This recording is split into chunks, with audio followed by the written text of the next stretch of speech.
All right, everyone. Thank you for pulling into the Palmetto Pit Stop. I'm Tony here with Adam with our next edition as we leave Kansas in our sights. Ross Chastain got the big win there, and this is something for the Melon Man. Always nice to see, even though he's not in the playoff, getting that dub, and the playoff field shaking up as well. We have a lot to get into. Talladega is where we're looking on to next. But before we really dive into more of the racing details, you just want to, take a look back, everything that has been in a bit of devastation here in the Southeast. Reminder, we record this podcast just outside of Columbia, South Carolina, areas that have been impacted around us by Hurricane Helene, especially as we look towards the upstate, look towards western North Carolina, a lot of surrounding areas and states. It's been a very tough time, a devastating time for a lot of people. A loss of property, a loss of life, loss of pets. It's just, the list goes on. And this is something we've seen in the wave of tragedy as this region tries to recover.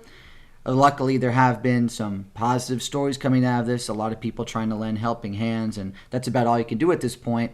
And seeing as this is a NASCAR podcast, I want to, of course, give a shout out to the drivers who've been trying to give back and help out during this very dark time.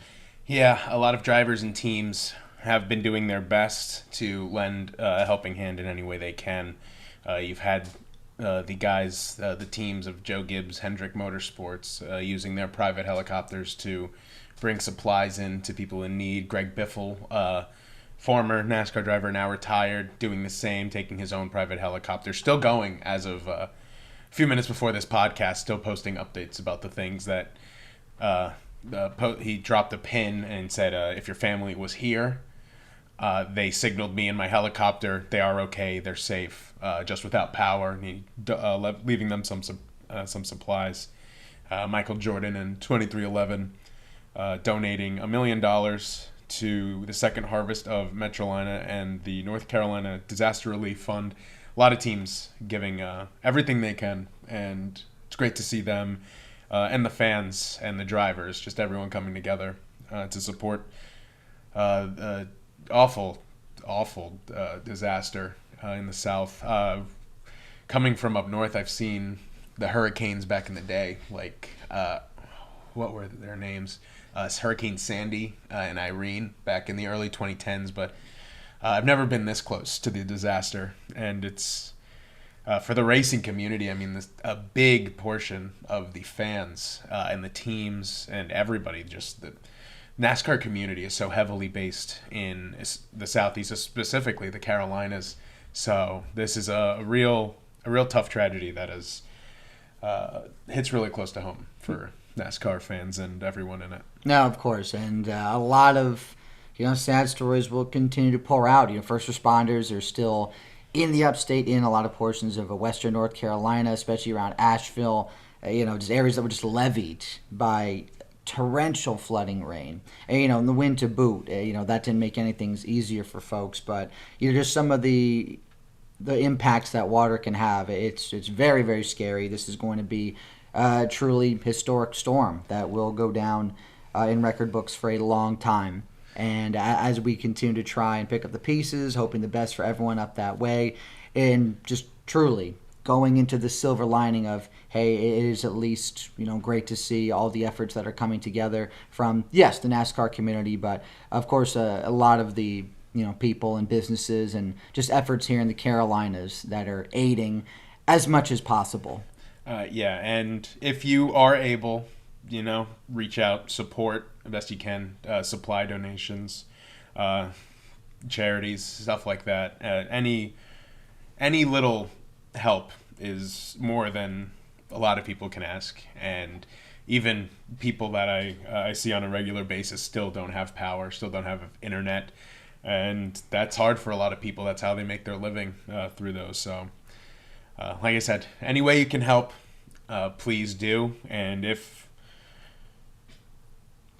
it's just hard to see firsthand. Yeah, all that stuff. No, it is, and that's just something that's been popping out a little bit more and more on on social media and the news, and it is of course something we have to take in, try to recover from, and move past and rebuild. A lot of people are going to be trying to rebuild not just property but their lives up that way. We just wanted to be able to take a little bit of time to start out this podcast to, just of course still keep focusing on the gravity of the situation as it tries to get better. Yeah, and of course, like I said, huge portion of the racing community is in the areas affected. So keeping all the people affected by this in our hearts, and like I said, if you can, help in any way you can. Yeah, and as you even said before, Second Harvest, great food bank. They're really helping out a lot of Western North Carolina. We got Harvest Hope here, based out of South Carolina, doing a great job. American Red Cross. I've seen a lot of good efforts coming out of this from the Salvation Army, and even just a lot of local businesses, even churches. Just a lot of different people taking in donations, and volunteers and people that are retired that even have the time to transport some of this stuff. So, it's not too hard to look at places around you. Not at all. There are race teams, too. I mentioned Joe Gibbs and Hendrick doing stuff in there. Their helicopters running supplies, but teams like Colleague have been taking donations and sending supplies out to those who need them. JR Motorsports is matching all donations. So if you are able to, if you're near some of these race shops, if you're near any place that is sending relief to the areas in need, please consider helping out. But as we keep them in our hearts, we will be taking a step forward now towards something that just came out before we started recording. Yeah, some new news here. Some huge news that could very well change how NASCAR is in the future. At the end of this year, of course, we know at midnight, December 31st, 2024, the current charter agreement expires, and most teams at NASCAR have signed a new one. That the two that haven't, Front Row Motorsports and 2311, have filed an antitrust suit against NASCAR. And they've moved for a preliminary injunction. That way they can still race in 2025, because NASCAR rules as they are, if you don't have a charter, you need to sign for one. Obviously, you need to sign to the agreement. But if you don't have a charter, you can't race. So they are trying to get a movement so they can keep with the sport, but want to move to really change how really change how this sport is handled, because we've seen how these things, how this sport has changed so drastically in the last 20 plus years, just since the turn of the century. This sport is almost unrecognizable to what it was. The cars, the formats, the points, the drivers, basically the only thing that is similar are two manufacturers with Chevy and Ford, and some of the teams with like Joe Gibbs and Hendrick. And you have a lot of teams who are not able to make money under the current charter agreement. We mentioned it a few episodes ago how Hendrick and Jeff Gordon, they have said that they don't make money. They haven't made money in a long time. They're just racing because they love the sport. Denny Hamlin has been very vocal about his displeasure with the charter agreement, or as things stand, charters in general. NASCAR, the big hang-ups of this case, they say that NASCAR wants the rights to team, NIL, name, image, likeness, with the team and drivers included. So, say 2311, NASCAR owns the rights to Bubba Wallace's car, Tyler Reddick's number, the numbers, sponsors, cars, and their likenesses, and they can use that as they please under the current agreement, or under the agreement going forward. The France family is the one who owns these charters. They can do with them what they please. They hold on to 4 in the event of a new manufacturer entering the sport, such as the name Honda has been tossed around a lot. But they hold on to it. They can take it back if they feel a team isn't contributing. But the biggest thing about this is profits, because I hate this phrase, but at the end of the day, NASCAR is a business. And these teams, these drivers, a lot of these guys are in it for the love of motorsports, such as Hendrick. I believe there was someone, I believe it was said that Hendrick sells cars so that he can race. A lot of these guys are in it for the love of it, but there are guys who, at one point, this was a legitimate way to make a living. And it wasn't for star power. Granted, it was a long time ago. But it wasn't for star power. It was to put bread on the table. And you have really gotten away with that with charters. Because on top of fielding a car and all the expenses that go into fielding a car, a team, parts, all that, you now have to purchase these multi-million-dollar charters that can be upwards of $20 million, as we've seen in the past. But a big thing with that is NASCAR requiring these parts for these cars, because they're spec cars. They are every car is the same, basically. That's why we've seen such parity in the sport, which it's a good thing to have. Not it's to have, let's say, if you go back in the day, Jeff Gordon, when he was winning every single race in 1998, it was Jeff Gordon and Mark Martin won like half of the races on the season. I was gonna say, without even being a huge history buff and huge fan, going back in time for me as much as you've been. I said, even I know that. It was a lot of 1-2 punches. You were seeing a lot of similar names up at the top, especially during that era. Yes, and NASCAR wanted more parity. And unfortunately, to make everyone equal, if you want to quote The Incredibles, if everyone's special, then no one is. Or no one will be. No one will be. No. Yeah, so you have trouble building star power because everyone's equal. So those talented drivers that you had back in the day, there was a reason why Jeff Gordon and Jimmy Johnson and Tony Stewart would win everything. Yeah. It's because they were the best of the best. And why you were seeing a lot of kids' bedrooms themed after these drivers with car beds. I could attest to that.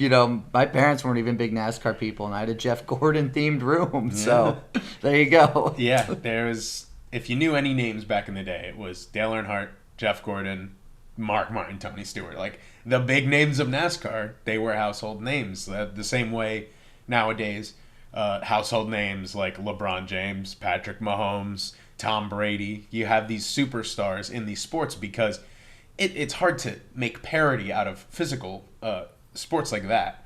But NASCAR is so unique. Motorsports are so unique. It is hard to, if everything's the same, the littlest differences are going to be what puts one driver ahead of everything. That's why you'll see qualifying is such a big deal. Field position is such a big deal. We saw at Bristol 2 weeks ago, Martin Truex was running strong all day. Once he gets a penalty, puts him in the back of the field, his day was done. His playoffs are done. His career his legacy will be a one-time champion. Again, nothing to sneeze at as being a one-time champion, but his final year of full-time racing was eliminated because of a speeding penalty at a track where you can't pass in a car that is impossible to pass. You could fight the same driver for position that you are faster than for 100 laps out of a 400-lap race and it not make a single difference. You could not gain time and you wouldn't lose time. The only one who could make a difference was Kyle Larson, and he deserved to win, of course, at Bristol. But if you know Kyle Larson's going to win, why would you watch the race? So, parity is great until it isn't, and in motorsports it is hard. I mean, growing up, when I didn't seriously study NASCAR as a sport like I do now, I got so tired of Jimmy Johnson winning everything. Right? Five in a row. It can be annoying as a fan, no doubt. Yeah, if you're a fan of a team that is not winning everything, even nowadays, it's like, all right, I'm getting sick of the Chiefs. Like, let's get someone else in there. Growing up, I was a Jets fan, so watching the Patriots win everything. So it's like, all right, let's get a different team. Anybody. Very painful. Yeah. So like most of the sports where they have these dynasties, it is annoying to watch different teams win, or it is nice to see different teams win and annoying to see the same one repeat without there being any hope, basically. But NASCAR motorsports are kind of like that. I mean, you see that in F1. Lewis Hamilton wins everything, and then Max Verstappen comes in, and now he's dominating everything. So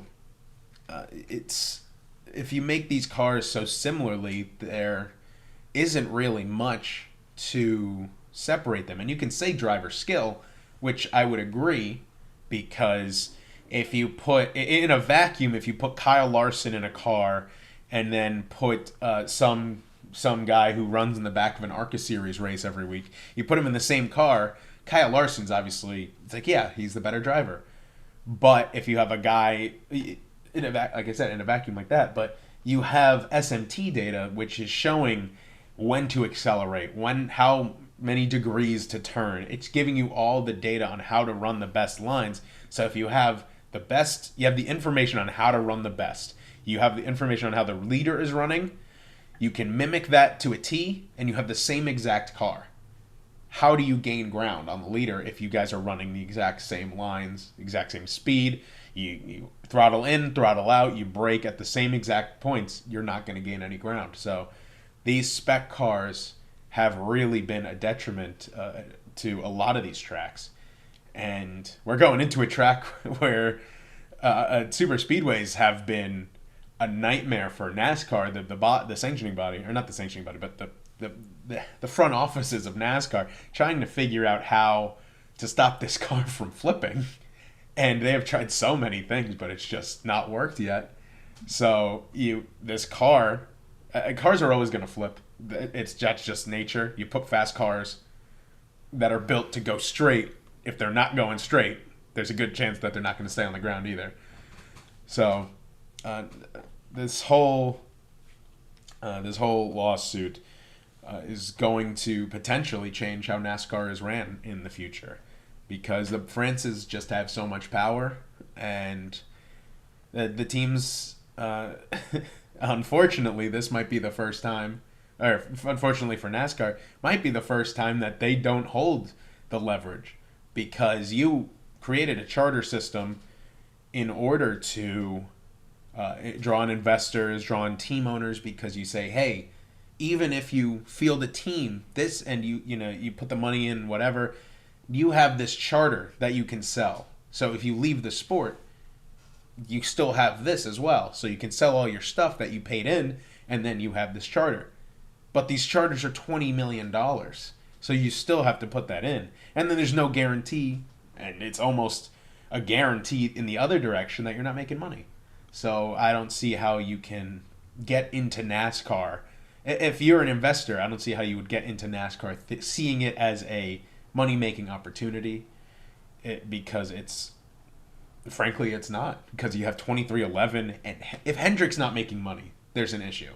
You have the best team in NASCAR history not making money because of the way your sport is formatted. So, not the best. No, it's not the best, and some easily warranted drama that might actually be, forthcoming from this lawsuit. So we're going to be keeping our eyes on this as that potentially moves forward. This is going to be something interesting to watch. I know there's been a little bit of buzz about it on social media today, especially with Mr. Michael Jordan involved. And 2311 team. We'll see what this shakeup might, do to the sport. It easily could really give us a different paradigm as we look through the next few seasons. What do you got there? You pulled something up? Yeah, so the 2311 camp and Front Row Motorsports, these are the two that are fighting NASCAR. Yeah, going up the lawsuit. They have brought on Jeffrey Kessler as their the lawyer, who is a monster in the sports world. So if you don't recognize the name Jeffrey Kessler, you probably will after this. This is a legendary lawyer, as I mentioned, in the sports world. helped spearhead the creation of NFL free agency. He was, again, at the head of the teams who fought for the equal pay for men and women, the men and women U.S. national soccer teams. Oh, wow. And possibly even the biggest of these, helped instill the NIL deals in the NCAA. This is a monster in 2311 and Front Row Motorsports court. Okay, this going against NASCAR. Yeah, this guy's had his hands in a lot of big shifts across the sports realm. Yes, I think possibly you could even say 3 of the biggest. Yeah, some of the largest. I mean, NFL free agency every year is an event now. Oh my God! Yeah, you have. I mean, when I was in college and I obviously didn't have have to work every day, I was on I believe it starts at like 12, the legal tampering period on the Monday in March. I would just be sitting there on my computer and on my phone with automatic updates or notifications on for Ian Rappaport and Adam Schefter, just getting, it's like, who's signing where, and now of course the fight for equal pay for women and men in sports, still a huge debate now with the WNBA, especially now that you have record attendance with the players like Caitlin Clark, Angel Reese, and those big names now helping the sport grow. You see a push for for more equal pay in those leagues, and then now possibly the biggest topic in college is NIL deals, and to have this guy who is able to lead teams against these juggernauts of the NFL, the government, and the NCAA, you're now taking on NASCAR. That's a smoking gun right there. Like you have a lawyer. You have Saul Goodman is what you have on your side in all of this. For those who haven't seen Better Call Saul, great series. Oh, absolutely, so good. Incredible. I'm not calling. I don't know anything about Jeffrey Kessler's personal life. I'm not calling him a sleazy lawyer. I'm saying he wins his cases. And he definitely picks and gets behind cases or things in the sports world that maybe he knows is a little bit of a better shot of winning, or obviously has a good analysis with these types of cases, especially with fairness and things like, okay, I could easily get behind this. This is something that I can convince a judge or whatever as to go into these legal proceedings and come out on top. Yeah, and Mr. Jeffrey Kessler, according to Toby Christie on Twitter, who works for, I believe this is for Racing America, a journalist for Racing America, a quote from Jeffrey Kessler says that teams in NASCAR are getting a 13% share of the revenue pie under the current deal, and in comparison, players in the NBA get a 49% share of the revenue. So NASCAR teams are getting a very, very, very tiny cut of this pie. So Jeffrey Kessler could be NASCAR's Superman, because this could shape how racing goes forward. We could see the elimination of the spec car.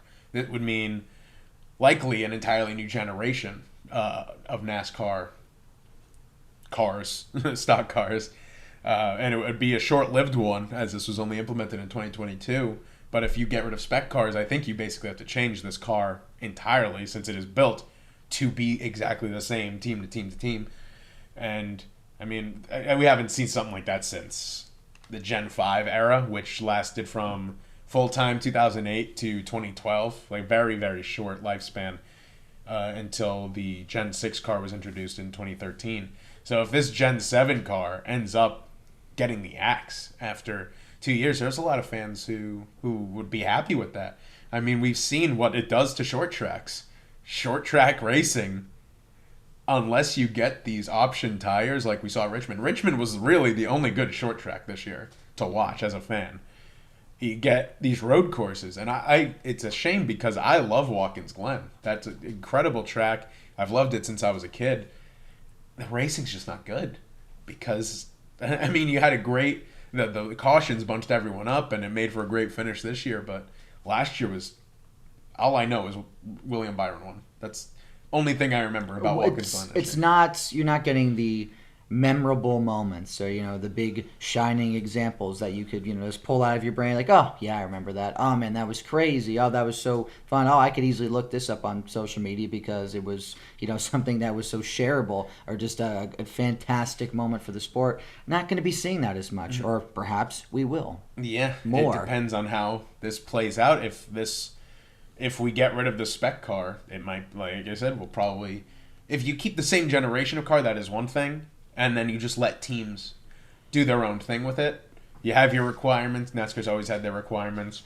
But if they can make their own parts and they're not forced to purchase through one specific provider, that's going to be much more profitable for especially these smaller teams, these one-car teams that don't have maybe tech alliances. I know Legacy, they're obviously not a small team, but they're not Hendrick. They're not winning races. They're hardly competing in them, really. They're really just trying to figure out this next-gen car, especially now that they swapped to Toyota. It's been John Hunter Nemechek and Eric Jones just trying to turn laps, really, just figure these cars out. Jimmy Johnson doing the same. But if you get these guys, these cars, these small teams that are already pressed for money and resources, you can let them figure it out for themselves. NASCAR was built on figuring it out for themselves. But things are going to be changing. I would imagine this is going to take a long time. This is not a case that is going to get resolved in a day, in a week, in a month. This is going to drag out. So we could not see updates for this for a while. Or I can be completely wrong and this lawsuit's figured out by next week and charters are dealt with. But if that happens, I don't know, I might have to do as some of the people have been doing on Twitter and promising wild things if their teams lose. A very good point. But, yeah, it's a fluid situation, something that we'll have to monitor, and profit sharing, definitely not a bad thing. It can expand things more, perhaps make some a little more motivated. Yeah, money's always good for that, right?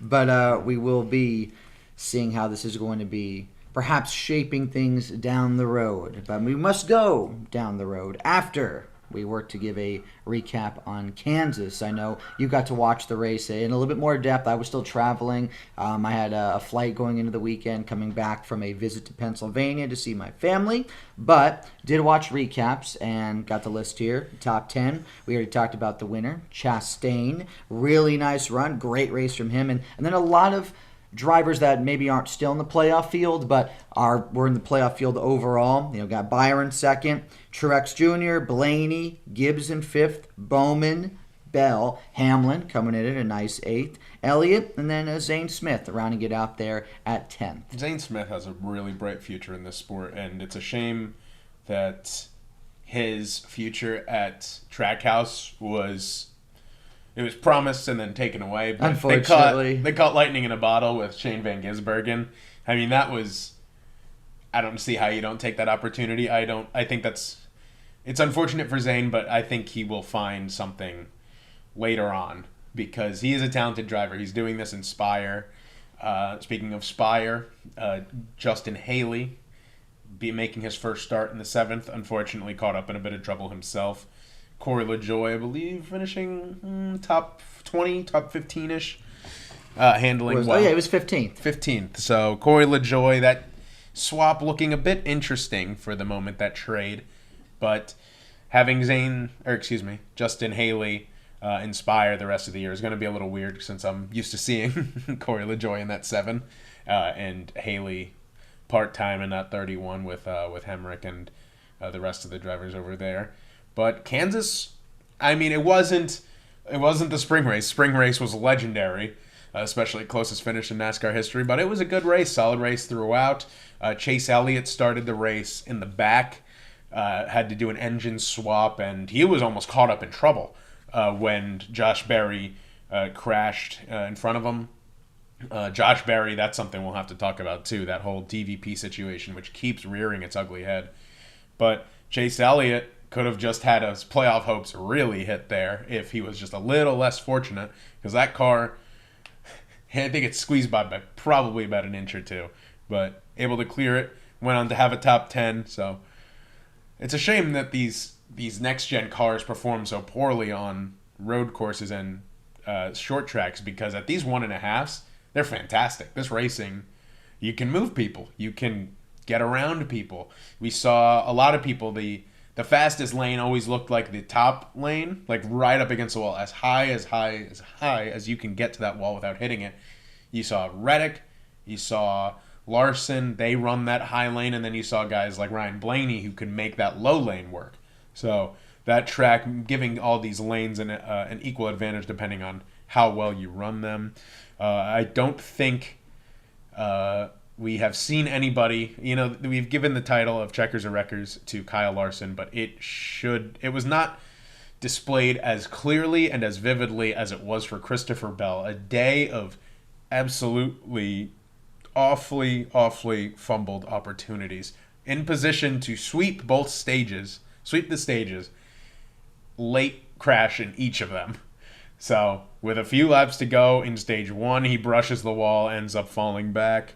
And then in stage 2, same thing.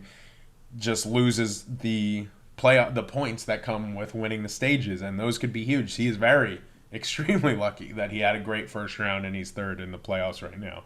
But absolutely, if I'm Christopher Bell, I'm kicking myself because of just that's how you can win this race, is running right up against that wall. But if you hit it, it's a surprise that he was able to keep all that speed and finish with a top 10. But keep going with the playoff drivers and missed opportunities. 23-11 they've been asleep this playoff. I'm sad about it. Yeah, I'm pretty not feeling the best about it either, because Reddick is a non-factor. He hasn't been competitive. He was lights out in the regular season, and these playoffs have come, and you maybe hear his name when they're talking about how poorly he's ran. 25th at Kansas at a race he won last year, the fall race. It can't happen. No. Just dropping like a rock right now. And the unfortunate thing for me also is, that that playoff hat that I ordered for Reddick like a month ago as a pre-order finally came in the mail yesterday. Just a reminder of the awful weekend that he had. Well, hopefully, maybe that'll be your quote-unquote playoff beard. Yeah, maybe. Give you a little push. Speaking of beards, I think Rally cap. I think Ross Chastain needs to grow his back. It's a little weird seeing him without his beard. Right? Yeah. Some people just look better with facial hair, some don't. But yeah, no, definitely more of a beard guy. Good way to put it, for sure. Yeah, Ross Chastain, he's a good-looking dude, but he needs that beard on him. I think he's just, you get used to seeing people with beards, and you're like, whoa. When they hear it, it's like, who is this? You're a different person. That's not Ross Chastain. Nah. I've had my facial hair since, 7 years now. If I shaved, I don't think I would be allowed in my job, probably. Oh yeah, they'd be like, who are you again? Yeah. Like, let me see that ID. Let me see your ID. But continuing on, more playoff implications. Austin Cindric, with 8 laps to go in stage 2, crashes out, finishes 34th. He is the last driver in the playoffs right now. 12th place with a lot of ground to make up. He has 2 tracks where he can make up some points, and points really don't matter in Talladega. Let's be honest. You're going out there and you're just trying to hang on to that thing. Maybe Hamlin had a point with how he ran Atlanta, but Talladega is a different beast. But Alex Bowman, he went on to, William Byron won stage 1. Finally, Hendrick showing up in the playoffs without having to rely on Larson to carry them. Alex Bowman winning stage 2. A lot of loose wheels. It was really strange. Hamlin had loose wheels. Ryan Blaney almost went a lap down because of loose wheels. Joey Logano loose wheels. I don't really know. That's not a tire thing. That was just teams messing up, which was really strange. I have not seen. I've seen loose tires, obviously, but to have so many where it was enough that I noticed it happening, and it was really strange. I don't anticipate that to be a trend at 1.5 miles. It shouldn't be a trend at 1.5 miles or any track, really. Just a weird thing that kept popping up. And, of course, the heartbreaking moment of the race, Kyle Busch in the lead, looked like he had it wrapped up, and Chase Briscoe took the air off of his nose, and Busch hits the wall, and another one slips through the fingers. And my dad was a Kyle Busch fan, one of the biggest Kyle Busch fans, so I was rooting for him to keep this win streak alive. But these losses they're heartbreaking. Everyone has managed to be absolutely just rip your heart out in a new way. I mean, you had Chase Briscoe. He was chasing him down. He had him at Darlington. It just not enough. Wasn't quite there. He had Daytona won, and then a huge push from Parker Retzlaff, of all people, for Harrison Burton to just shove him to the lead for his first career win and his only win, likely, in that 21 car. and now this. Like, he said it even after the race, where he goes, I'm numb to it. It's awful to see a driver like that, just one of the greatest of our generation, of his generation, and to see him just struggle to find victory lane when he was at his best in the 18 car, it would just come to him naturally.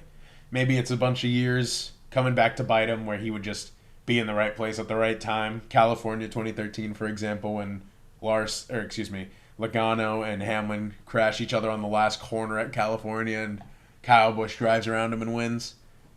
Maybe it's years of karma coming back to him, just being in the right place at the wrong time, or right place at the right time. But it's hard.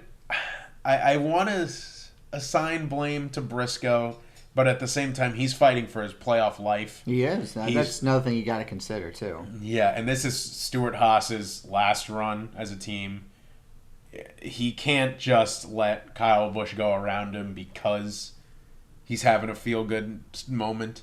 It's like this. It's like, yeah, it'd be nice, but I got a playoff series to try to go win. And like, go ahead, go get that win, man. Yeah, you do. Yeah. Saw you, buddy. Yeah, I'll give up my playoff hopes for your win that is not going to affect the playoffs, but me being a lap down is definitely going to affect the playoffs. I want to be upset with him. In the moment, I was a little upset with Chase Briscoe just because I was rooting for Kyle Busch. But I know who the biggest Briscoe fan was in that moment was Ryan Blaney. Ryan Blaney was way back in the field because of his loose tire. He ends up finishing really well, getting to get back on the lead lap and get a good restart, get those points, and he's doing well. My prediction's still holding up as my overall pick of champion this year. But as we said, Ross Chastain holding off a charging William Byron to win. It was a good race. I don't think it's not an instant classic. It was not crazy as I was expecting the last race at Kansas was. But after Bristol, it was a nice palate cleanser. I think these three races, this stretch is going to be the best and worst of this car, because you have a short track like Bristol that was, you could have gone to sleep and you wouldn't have missed much. I only watched about half of the race on and off because of the internet connection I had. But you had Kansas, pretty steady race, pretty clean race, so to speak. It wasn't a wreck fest. You had your cautions, but it was a good race, good standard, non-wacky race.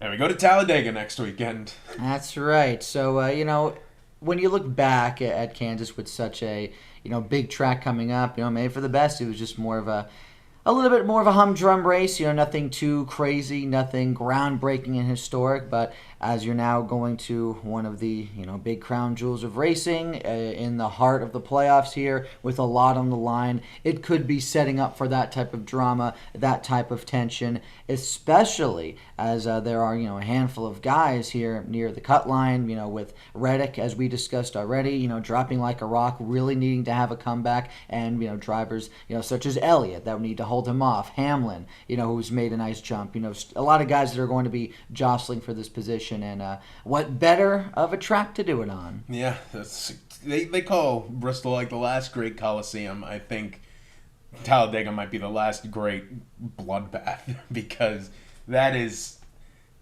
we mentioned it before we started recording, it is, the points don't matter at Talladega. It is, you could go in with the Hamlin approach of just trying to survive, try to stay out of trouble, and if you finish 25th, you finish 25th, because your hope is that the top four guys in front of you in the points are finishing behind you because of a crash. Of course, but that's just a gamble. It's such a big gamble, and do you want to be doubling down on that, or do you want to, try and be a risk taker? It really is a toss-up sometimes, even for experienced drivers, what kind of decisions you want to make. And the only winning strategy is going to be the one that in hindsight people won't judge you for. Because if Hamlin's strategy at Atlanta had worked out and it was a wreck fest and he gets up there and finishes 10th, people are like, good strategy.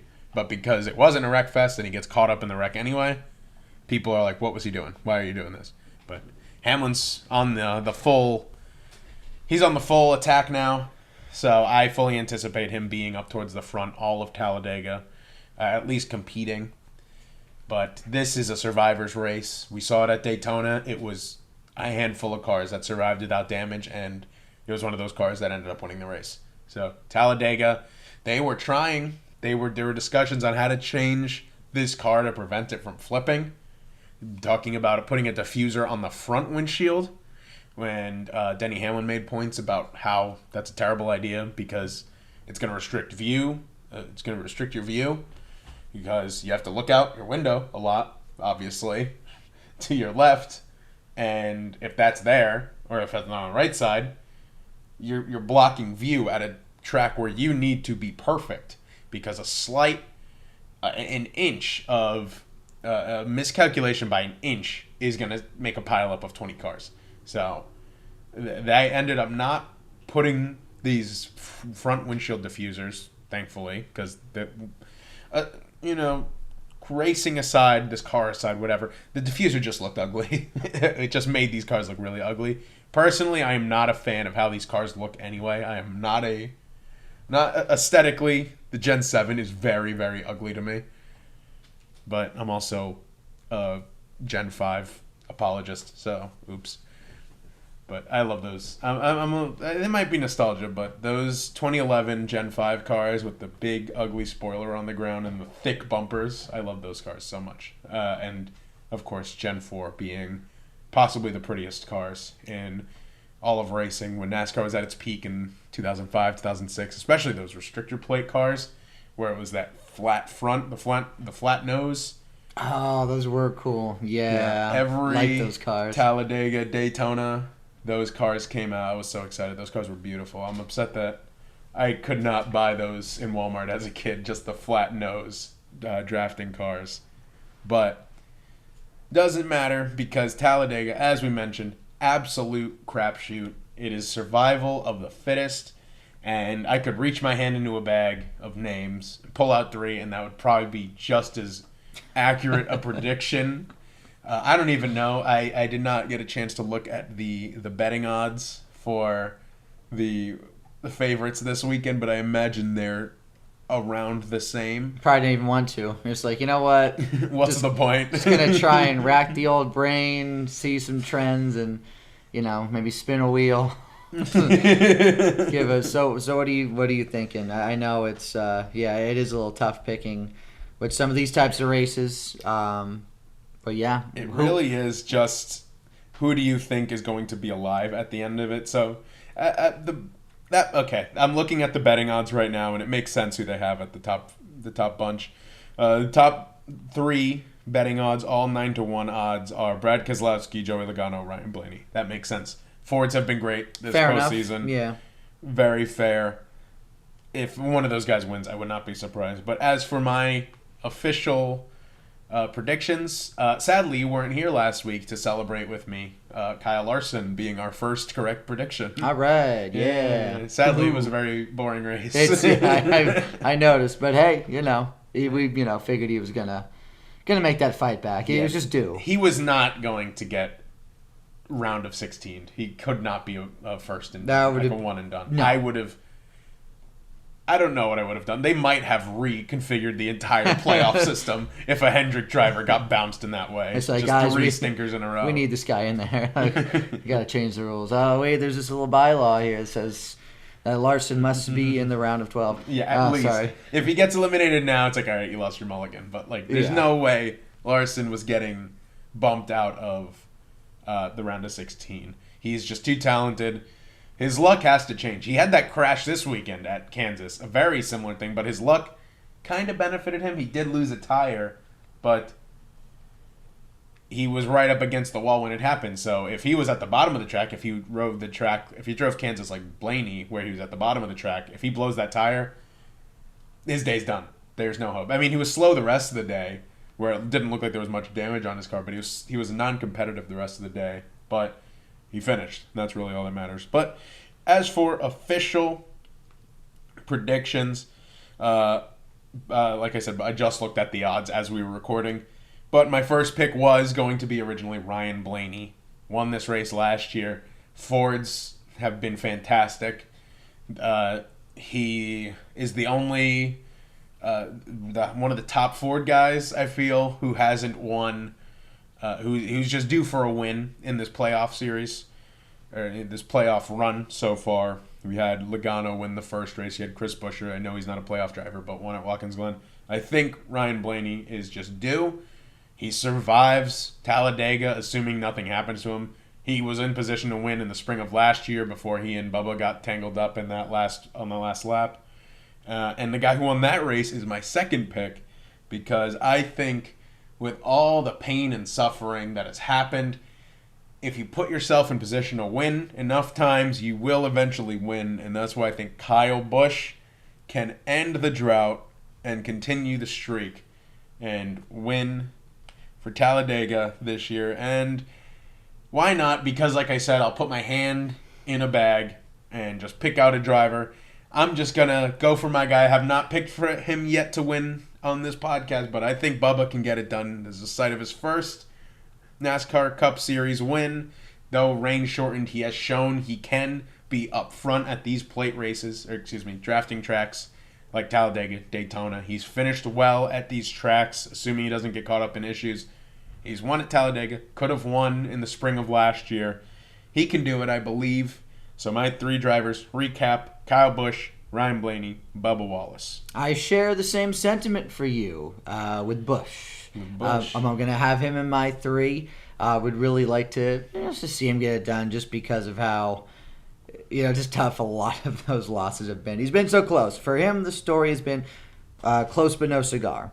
And that has been something that I'm sure has been a little bit more of a pain, of a chip on his shoulder. And yes, I will go with you saying he does get it done at Talladega. And how about that? Gets it done at such an infamous track. My other two, I'm going to go with the other side of 2311. I'm going to be saying Reddick wakes up out there, gets his mind together, gets his racing together, and just the pressure is really on. He's been falling back, been having some really bad finishes, especially at Kansas. So I'm going to think that he wakes up, really has the drive to want to be better, to want to solidify his spot after dropping back like this. So I've got Busch, I've got Reddick, and just looking at your die-cast cars here on the table is why I'm just going to pick Keselowski. I do, which is, I think he's going to do well at this track regardless. I believe, the Vegas odds were even right. He was one of the top 4, top 5 in Vegas odds, and just because you have this Keselowski die-cast car here on your desk,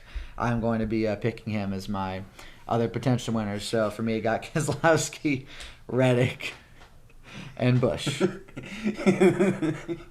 Yes, my neatly positioned Brad Keselowski and Chris Buescher diecast sitting next to each other. What's closer to the end, though, so that's why I picked Keselowski. Yeah, he has at the outside. That's always what seems to prevail at Talladega. Yeah, so there we go. That run off the tri-oval. Great strategy there. It's like in the cartoons where they would look around for a name, and it's like, lettuce water. Oh, just like analyzing something around you. Yeah, just it's right here in front of me.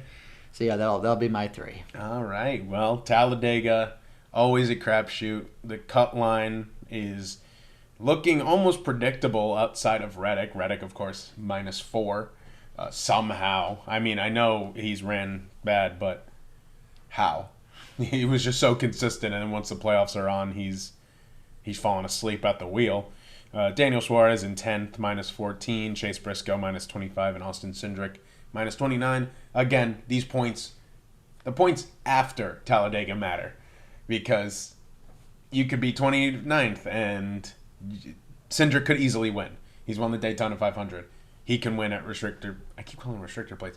He could win at these super speedways. Chase Briscoe could win. Anyone on this playoffs could win. Anyone in the field could win.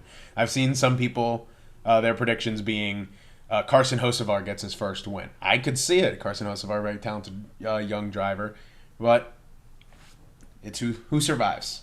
And we could see a normal guy, a super speedway dominant driver like Denny Hamlin or Ryan Blaney succeed, or we can see somebody who has managed to keep their wheels on the ground the entire race, which is much more than a lot of drivers can say at these restrictor plate super speedways.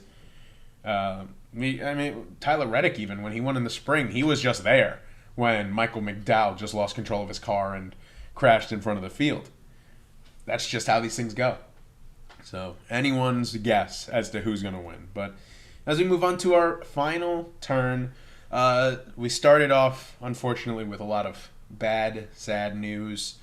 But we want to go onto the other side. A little good news. Bubba Wallace has joined the Fathers Club. Yes, he has. Yeah, with a brand new baby boy. Him and his wife welcomed Sunday morning, I believe, the end of September, with his name being Bex Hayden. Bex Hayden. Bex Hayden That Wallace. it is. Yeah, so congratulations to Bubba Wallace and his wife for officially being parents. I hope 2311 has that contract ready for the 2040 season for Mr. Hex There you Baden. go. Yeah, the 2311 team is expanding just in time for their lawsuit. Yeah. Yeah, we'll get...